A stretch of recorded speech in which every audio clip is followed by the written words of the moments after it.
China's economy grew much faster than expected at the start of this year by 5.3%, boosted by its firm focus on manufacturing after a prolonged slump in its badly hit property market.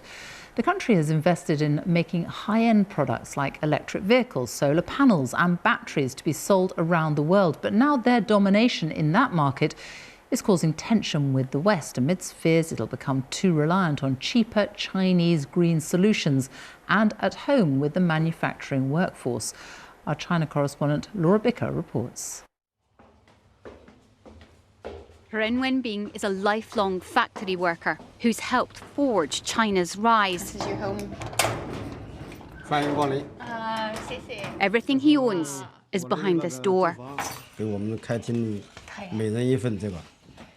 But as China's economy falters, the last firm he worked for closed without warning, leaving him without his redundancy pay, which will take years to earn back. It's hard to find new jobs. We are old and we don't have many skills. Most companies only hire younger people. He spent 16 years of his life in what is now a concrete shell. Even in the wreckage, he can remember the furniture assembly line.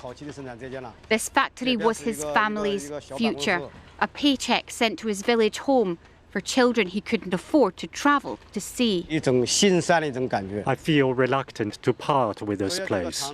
I feel heartbroken. I've spent so many years here, and now this place has become like this.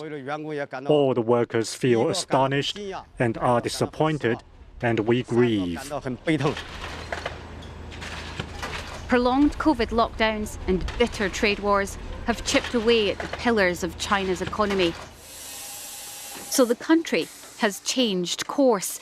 New technology and a new robotic workforce is taking over. And the Made in China brand is at the heart of the world's drive towards renewables. You're about to get a clear view of China's capacity to build. China dominates the world's solar panel market. 80% of the world's solar panels are made here. In fact, they've installed more in 1 year than the US have in a decade. But that has both Brussels and Washington worried.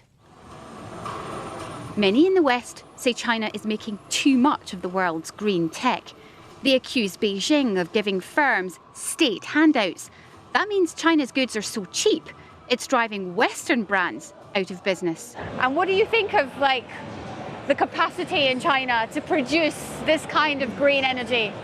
Right now, I think 80 to 90% of the energy storage equipment are designed and manufactured in China. So we are leading the market in the whole world. China is helping the world capture the sun, but at a cost. This feat cannot save its workforce, and the West wants its dependence on China to end. So now, once again, trade tensions threaten to cast a shadow over East-West relations. Laura Bicker, BBC News, Dongguan.